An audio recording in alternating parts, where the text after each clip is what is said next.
Well, it's my pleasure to welcome Pastor David Lowery. Welcome, Pastor.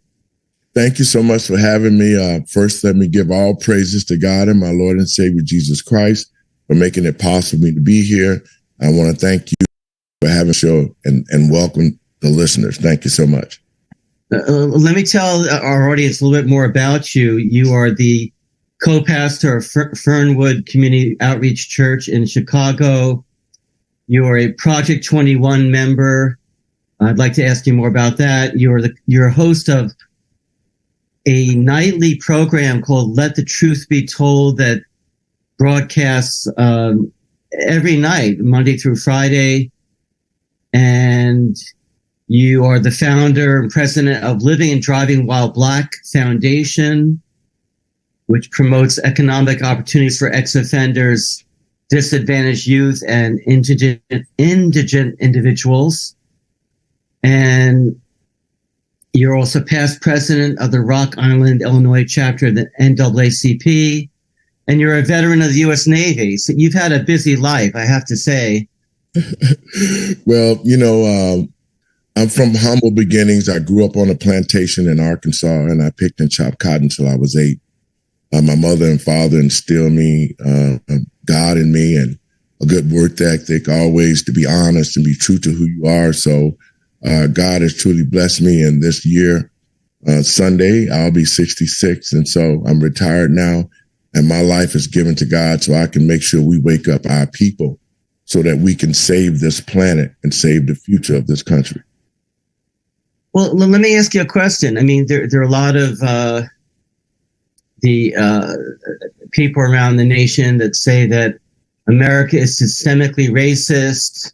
I imagine that your ancestors, you had slaves in your ancestry were they enslaved several generations back? Yeah. Well, my lineage goes back to Reverend Joseph Lowery, is my great uncle out of Atlanta. And we did not come over on the slave ships. My understanding from we did our background search and found out that we were tradesmen, doctors, and engineers. Really? Yeah, we came through, I think it's Ireland. That's how we got the name Lowery, through that area. So most of my relatives, I'm sure some of them was brought on the slave ships, but we were free men as indentured servants, opposed to a lot of different people who came here a different way. But let me say this, it doesn't matter how we got here. Right. We are here right now. Mm-hmm. And to the American people and patriots across this country, hear what I'm saying today.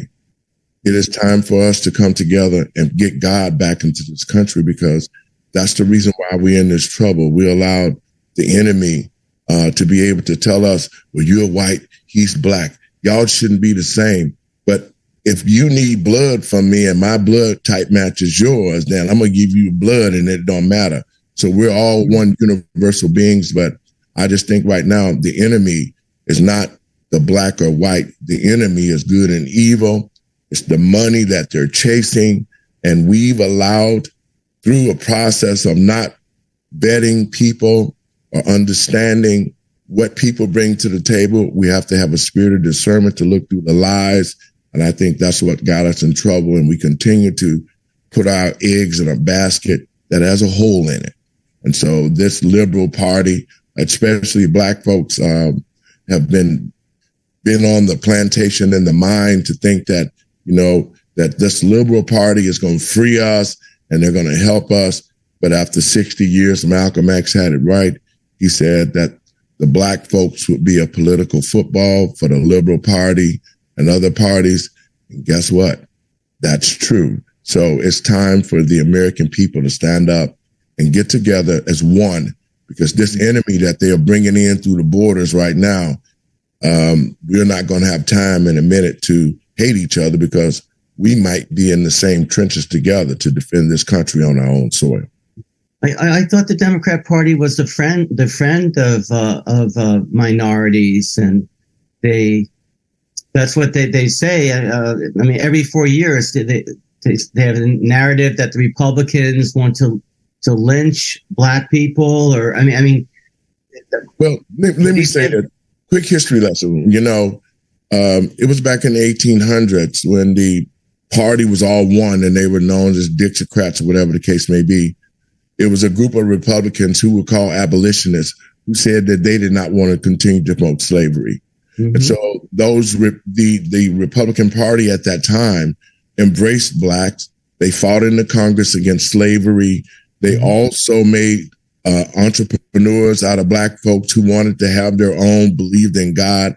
And so black people have been miffed to the thought that think that the Republicans are the bad people and the Democrats who want to continue to put you on welfare. Like old Joe said, you ain't black if you don't vote for Joe. He created the crime bill. They opened prisons in private. Black men and women went to jail in droves. 90% of black people, families have been destroyed. It's down to 9%. 58 million abortions and black and brown babies in the womb. And tell me that's not a Holocaust, and that it all has been perpetrated by the Democratic Party, Margaret Sanger, Planned Parenthood, the KKK, which destroyed Black Wall Street. All of those things have birthed out of the Democratic Party, and that's what black people are seeing now, because opportunities like organizations at Project 21, who brought me in as an ambassador. Now I speak to truth, to power, to light, so that we can get ourselves back on track. But it has been the left. It has been those who have been tricked into believing that when Lyndon Johnson said, hey, guess what? Give them welfare and they'll be voting for us forever.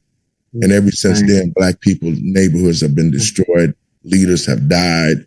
And we have at a 9% structure marriage rate and family rate. So black people have awakened, brother. We are woke right now. Well, would you say that the government policies, you mentioned President, Lyndon Johnson, would you say that the Great Society programs that he initiated, were they more of a help to black people and in America, or a detriment? It has been a total detriment and a hindrance, because what welfare did was took the black man out the family, because you couldn't get it if you had to be a single woman with children in order to get it. And so any black man that came into the household, he had to sneakily come in, or they had to lose the benefits that they had, okay? So that's a control of society. You never can get no prosperous, because if you fall into all of these programs, then those programs are designed to keep you broke. That's what's called institutionalized racism. And that racism have kept black people in a place of always for handouts, always waiting for this program to erupt, and all these things that's caused us, even to the school programs. We got our children in these public schools. They're teaching them homosexuality, and black folks are worried because they don't have the money to be able to get their kids out to school. So this is institutionalized racism, and black people have fell prey for it. But now I think that the way it's going, and let me say something to the Republicans out there that's listening to me. See, the Republican Party needs to become aggressive. See, the left, they have continued to use subversive tactics. They work together in unison. They have gotten black people with the narrative to confuse them, because they say, well, Republicans hate black people. When I became a member of Project 21, one of my friends who is a lifelong Democrat told me, she said, you must have got rich. Did you come into some money? Are you a Republican? I said, no, I'm an independent. But the fact of the matter is, it's the narrative that the left has put into the black community to hate the right. And so this is a great opportunity for the right to get involved in the black community. Show yourself. Get with people like myself. Let us get the messages to the people that need to hear it the most, because most black folks right now feel that their vote don't count, and they feel helpless because they see what the left has done, but they don't know how to get back from it, or what alternative to take to get out the mess. And so we're teaching voting for values on both sides. And most of the black folks that I know of, their values correspond with the right. They just need to know, but the lack of knowledge, people are perishing. And if the right wanted to make an impact, really make an impact, they would be finding ways to assert themselves, to come to the black community, to start talking about things that they can do, like entrepreneurship, owning your own, believing in God, having your own schools. All of those things is what Black people need to hear. They need to be assisted to make those happen, get them off these programs so that we can rebuild our community and the Black family structure and be just like everybody else. Right. What about the issue of school choice? I know that many, I believe many Democrats and people who teach the public schools, they say that, well, if you allow public funds to allow people to choose their own schools, that will be a detriment to the existing public schools. What would you say to that? Well, having the money to follow the child wherever they go is excellent because it empowers the parents, and then parents don't have to sit around and take it when they're showing porno in the schools and talking to transgender stuff and all of that stuff. So that's a good program. But then the problem that with it is that the people of the left that say, oh, yeah, it can happen. There's so much difficulties to get the money to follow so it can go if you want to leave. It's just a facade that they use and a narrative to make you think that they're going to help you, but they're not, because there's so many rules and regulations. You have to meet eligibility and all of those things. So that's a great program, but it's not functioning properly, because if the people could get the money just like they say, there would be nobody in public schools right now, especially no Black people, okay? And so that's what they use. The left use these type of things. They say, well, we can do this and do that. But seriously, it's not what they say. And they continue to hold on to folks with the money. That's why we're trying to empower entrepreneurs. You know, I was really surprised, these schools, they seem to have quite a bit of time to teach about transgenderism, sexual identity, and all kinds of fringe issues, in my opinion. But then when you look at the rates of competency in math, reading, writing, basic skills that you need to function as a citizen in our society, it's not there at all. It's not there. My foundation, Living and Driving While Black, we did a survey. We examined the school system here in Illinois. And we found out that they're graduating kids out of high school at 80 to 90%, and some of them can't read or write.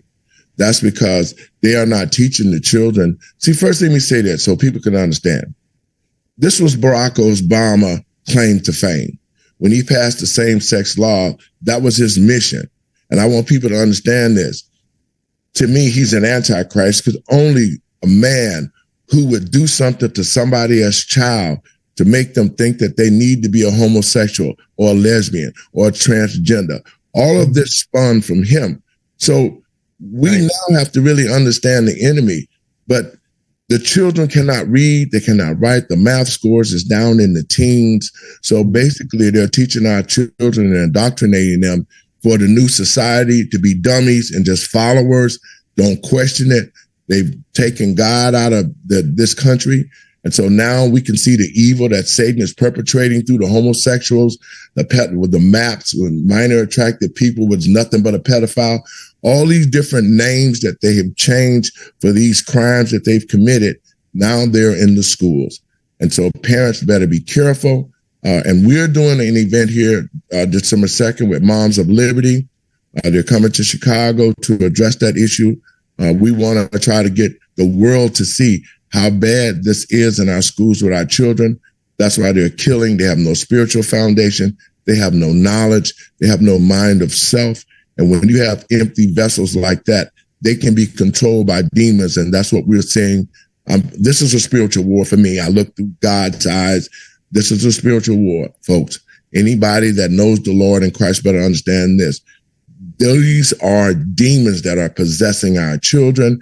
They're possessing those who don't have a foundation in Christ. So we have to stay prayed up, and yet we have to have faith, but we have to do the work to stop what we see as men and women of God. So this is our responsibility to stand up and fight for righteousness through Jesus Christ.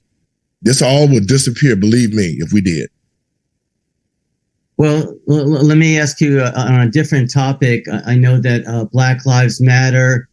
I mean, the name. Nobody could disagree with the name. I mean, Black Lives Matter. I mean that. But I know the Americans gave a lot of support to a terrorist group. Well, I mean, they thought that, well, this group is advocating for minorities and African Americans, and I believe they received, I don't know, hundreds of millions of dollars, and now they must have invested that in the communities in Chicago and other. I mean, that's a lot of money. They could probably do quite a bit to even rebuild the stores that were burned down in the riots in 2020. So did they invest that money in the community? I'm just curious. First of all, this was another fruit from a poisonous tree that Barack Obama created with Michael Brown.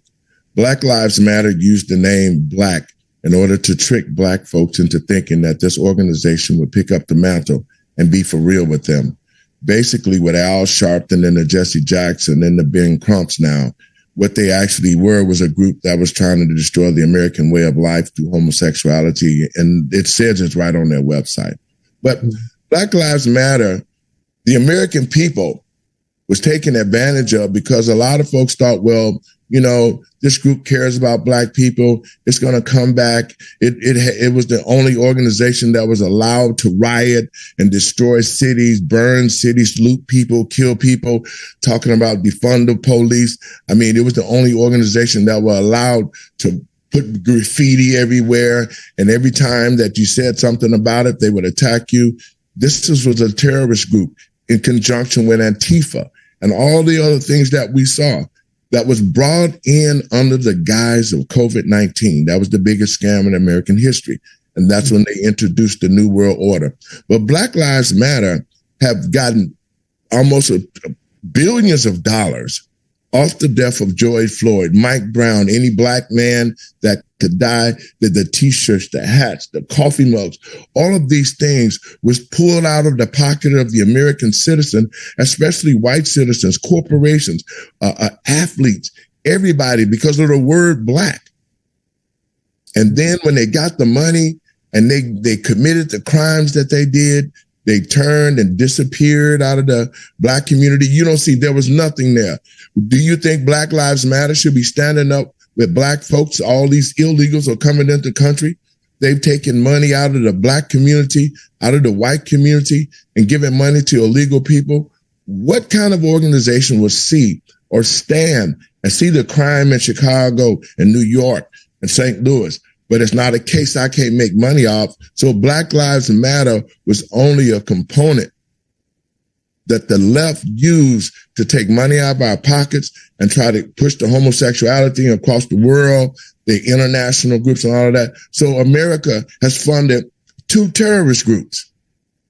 So the first group America funded was Black Lives Matter. And now we can see that because of the fact that they've shown us the IRS got at them.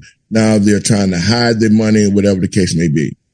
But America better be ready because Black Lives Matter now has partnered with the Palestinians who are now protesting, who have bombed Israel and all of that. And now they're coming out openly. It's something that they should be doing. They have not been coming to the Black community to invest, but yet now you can get with a group like the Palestinians who should be left alone and let them deal with what they need to do with the Israelites. But it only goes to show the American people that we were made a fool out of again, and that our finances went to Black Lives Matter, and now they're getting with the enemy to destroy this country. Now, the second time one more, and I'll let you get it. The second terrorist group that we funded was Hamas, because the $6 billion that Joe Biden and Barack Obama released to Iran, that money went to those terrorist organizations. And that's the reason why Israel got bombed, because of the money. And so now old Sleepy Joe, who put us in this situation where Barack Obama in the basement Now Sleepy Joe is saying, give Israel what they need. So America has thrown a rock and hid its hand. And now they funded 3 wars: the Ukraine war, the war with Iran against Israel, and Israel to fight back the Iranians and Hamas. So America got blood on its hands, brother. Okay, well, let me show. I want to show people. I believe this is on your website at thenationalcenter.org, and it shows Black Lives Matter. Black Lives Matter. I guess that's Indiana or Indianapolis. So this is Black Lives Matter supporting the Palestinian Community Network. Mm-hmm. Oh, this is something amazing. Black Lives Matter Chicago. This logo, I stand with Palestine. And this is of a Hamas terrorist coming in they came over in these paragliders to shoot Israeli unarmed civilians. That's what this logo is showing. And kill babies, man. Listen, as a pastor, I've been in constant prayer for all the parties that's involved, the Israelites, the Palestinians. Mm-hmm. But we have to understand one thing for sure, that this stuff is being done by a third party, a hidden hand. And I think that it was just ironic that when the oversight committee told Joe Biden that he couldn't have any more money to go to Ukraine, or $30 billion that he wanted for the Ukraine. And now all of a sudden, 2 days later, we got a war and an attack on Israel. I would like for people to really have an open mind, because this government is corrupt as hell. It doesn't care about us. It cares about money. But America's hand is in this, and the American people better understand now that since the borders have been open, they were so brazen to attack Israel like that. We probably got well over 5.7 million illegals here that we don't know about. And a lot of them are not just people down on their luck. These are military men from 150 countries. They're all over. They're in certain places. And to the American people and patriots across this country, this is where the American people need to stand, because I can guarantee you this: the next war, there is going to be some blood on this soil if the American people don't get past this racist stuff, because those cells are there sitting there waiting for the word to say go. And before we be in some combat ourselves here in this country. So, folks, we need to quit thinking about the color, and we need to be all one America right now to protect this country and the future of it. Pastor, let me ask you a question. Those Israeli citizens, apparently, most of them did not have the means to at least defend themselves. They were hiding. They're hiding in their homes, basically unable to defend themselves. And I just want to ask you about the Second Amendment. From your perspective, is it biblical for people to be able to defend themselves? Listen, the Israelites had wars on top of wars that God ordained to save his people. Mm-hmm.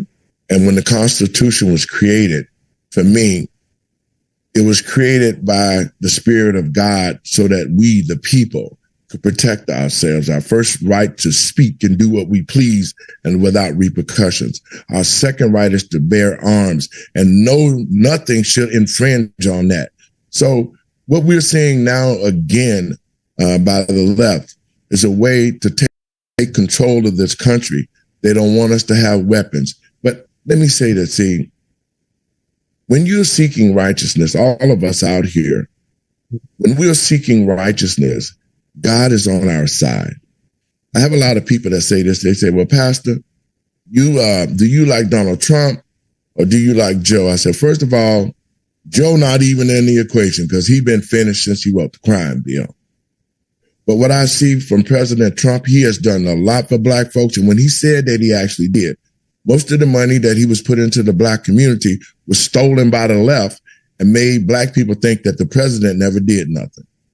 So what we need to do now, as far as the Second Amendment, is this. we need to come out in droves, because I'm a conceal and carry pastor, okay? You know, I believe in God, but he also said you got to protect yourself. You got to be able to protect your family.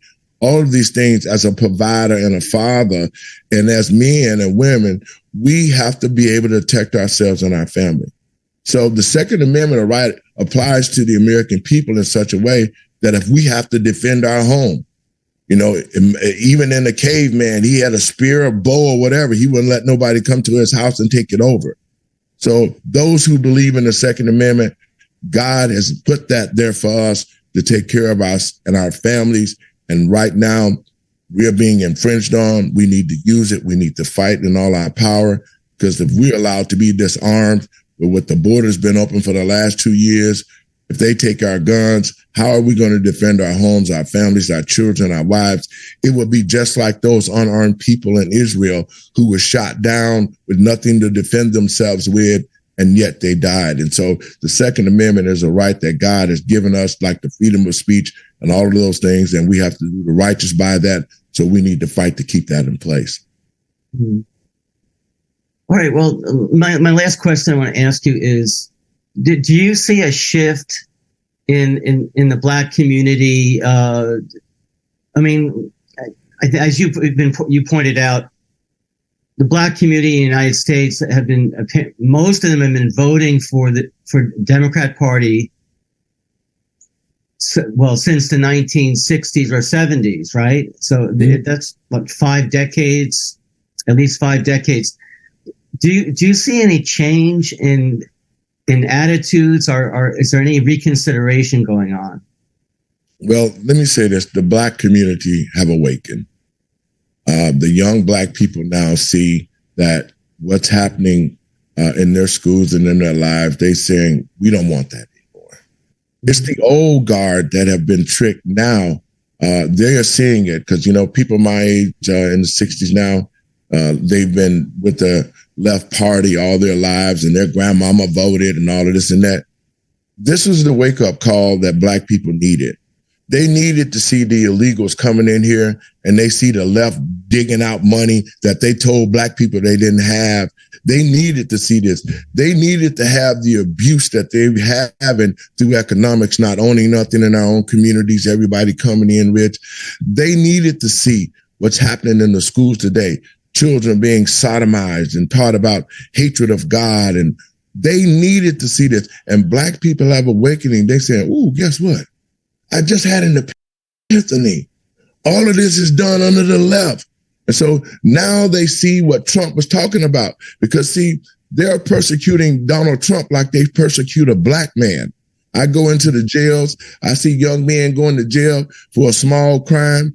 And then the government itself creating more crimes that Joe and them did when he created the crime bill. So if you go in for jaywalking, you might not get out the jail. So Black people are resonating with what Donald Trump is saying now. He's being persecuted. He's being lied on. All of those things have been happening in the Black community for years. And so my thing is this: the Republicans need to seize on it now. They need to start seizing on it. They need to start opening doors so that Black folks don't have to be sitting there trying to figure out, well, if the Republicans won't help me, what I need to do, if the left won't help me. So that confusion has became out of confusion. We're clear now. We're clear. It's been the left. We know that the right need to stand up and help open doors like they did back in the 1800s, and that Black people become self-sufficient, own our own stores, our own businesses, our own homes, our own school system. If Black people did that, we could come out of the ashes and be respected worldwide, because we wouldn't be a burden, and we wouldn't be waiting for handouts, and we wouldn't be waiting on programs and these monthly checks that everybody get. Please don't get me started. But anyway, this is our time as Americans to stand. I want the American people to know that. I just said the other day on another show, law enforcement, stop the foolishness, stop the hatred. That's another American citizen because he's Black. Because every time you kill a Black man, you cause a dissension between the race. Take the time to think before you act. Because I can tell you this, When this next war starts, the same black man that you might have wanted to arrest or beat up might be the same black man that saved your life and helped you and your family. That's true. We're all Americans. My message to black folks, open your eyes to what's happening. Black men, stop killing black men. There's a different way, because when you kill yourself, other people don't respect you. So my message on both sides, now is the time we have to take a real stand. We have to really understand what God is doing. He's cleansing it. It's turning around. I can see it. He's cleansing it. But we have to be one America, one people. We all bleed red. And at this time, we got to be that way. And if we don't, America is going to fall, because there will be a war on our soil, and black, whites, and everybody going to need each other, because these people that are here are waiting to destroy this country, and we can't destroy ourselves by killing each other. Amen to that. Wow. Well, if anyone wants to contact you, what's the best way to be in contact with you? You can go to our website, livingdrivingwhileblack.org. You can go there, and also you can catch me at Let the Truth Be Told Radio, TECNTV.com, 6 o'clock Central Time. You can call in. You can find me there. My number is 708-663-5262. Again, that's 708-663-5262. And folks, I can appreciate it if you can call. We can get together. We can build the presence in the black community, so that they know that everybody needs somebody. And I think as Americans, we need each other. So let us unite. One more thing. December 2nd here in Chicago, we're about to name a location. Moms of Liberty will be here to help us address the school system with the transgender and the homosexual stuff. I want to keep folks informed. If you can come to Chicago when we set the date for that, to come out and stand with us. And in 2024, I'm asking all people to come out, and we're going to protest the left convention here in Illinois. They're going to love this. And we're looking for people to come out and just let them know that no longer we're going to play this game with you, the lying, the hiding, and throwing the rock and hiding your hand, that the American people are going to take our country back. We're going to put God first, so God can bless us again as one nation. Amen. Amen. Well, thank you again for coming on the show. We really appreciate what you do. Thank you so much, and God bless you, and God bless America.